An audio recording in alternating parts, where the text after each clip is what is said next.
இந்த காணொலியை தொடர்ந்து பார்க்கறதுக்கு முன்னாடி மறக்காம தமிழ் ஜனம் சேனலை சப்ஸ்கிரைப் பண்ணிடுங்க. சீனாவின் PL-15 கண்ணுக்கு புலனாகாத ரேடார் வழிகாட்டப்பட்ட ஏர் டு ஏர் ஏவுகணையாகும். 300 கிலோமீட்டர் தூரம் வரை செல்லக்கூடிய இந்த ஏவுகணை ஒலியின் வேகத்தை விட 5 மடங்கு அதிக வேகத்தில் பறக்கக்கூடியதாகும். எதிரியின் போர் விமானங்கள், குண்டுவீச்சு விமானங்கள் மற்றும் airborne early warning and control system கொண்ட விமானங்களையும் நீண்ட தூரத்திலிருந்தே தாக்கி அழிக்கும் திறன் கொண்டதாகும். சீனாவின் இந்த PL-15E ஏவுகணைகளை இந்தியா மீது பாகிஸ்தான் செலுத்தியது. ஆனால் ஆபரேஷன் சிந்தூர் நடவடிக்கையில் PL-15E ஏவுகணைகளை நடுவானிலேயே இடைமறித்து இந்தியா சுட்டு வீழ்த்தியது. இதற்கிடையே சீனாவுக்கு போட்டியாக America aim 260A joint advanced tactical ஏவுகணையை உருவாக்கி வருகிறது.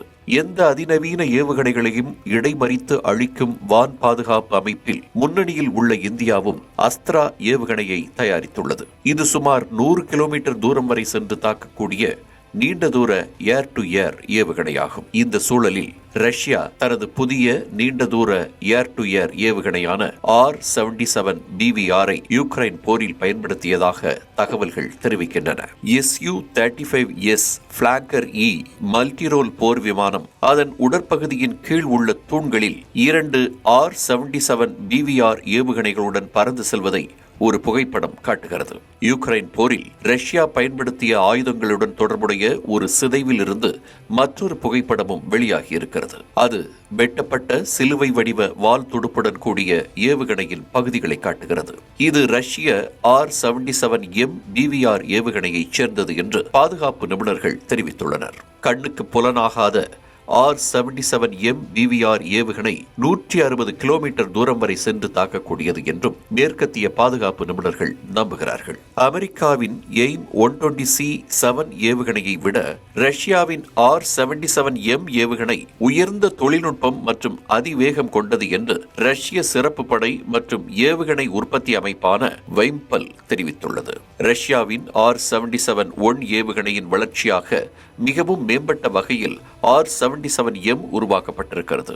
4.08 மீட்டர் நீளமும் 200 மில்லிமீட்டர் விட்டமும் கொண்ட R-77M ஏவுகணையின் மொத்த அளவு 510 மில்லிமீட்டர் ஆகும். அதிகபட்சமாக 5100 கிலோமீட்டர் வேகத்தில் பறக்கக்கூடிய இந்த ஏவுகணை சராசரியாக மணிக்கு 3500 கிலோமீட்டர் வேகத்தில் பறக்கும் என்று கூறப்படுகிறது. 5 கிலோமீட்டர் முதல் 30 கிலோமீட்டர் உயரத்தில் உள்ள இலக்குகளை துல்லியமாக தாக்கி அழிக்கும். 160 கிலோமீட்டர் தூரம் வரை சென்று தாக்கக்கூடிய திறன் கொண்ட இந்த ஏவுகணை இலக்குக்கு ஒரு பெரிய தப்பிக்க முடியாத மண்டலத்தை வழங்குகின்றன.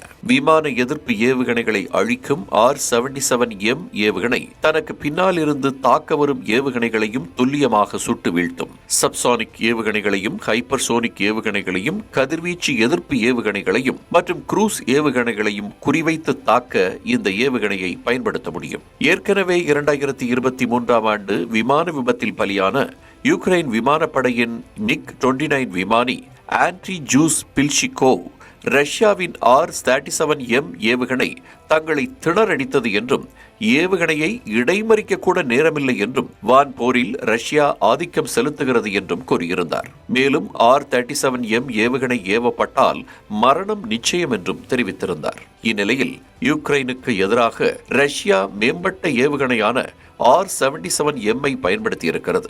இது யுக்ரைனுக்கும் ரஷ்யாவுக்கு எதிரான போரில் ஆதரவு காட்டும் அமெரிக்கா மற்றும் நேட்டோ நாடுகளுக்கும் அச்சத்தை ஏற்படுத்தியிருக்கிறது. ரஷ்யாவை வீழ்த்த புதிய தந்திரங்களையும் வியூகங்களையும் அமைக்க வேண்டிய கட்டாயத்தில் அமெரிக்காவும் இங்கிலாந்தும் தள்ளப்பட்டுள்ளன.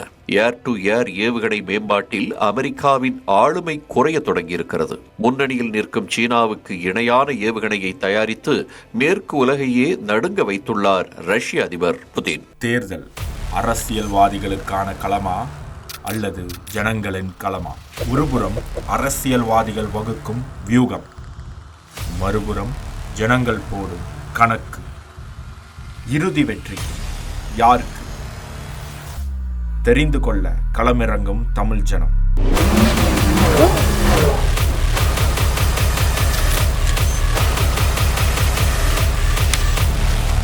ஆகஸ்ட் 1 முதல் இணைந்திருங்கள் தமிழ் ஜனம் தொலைக்காட்சியுடன்.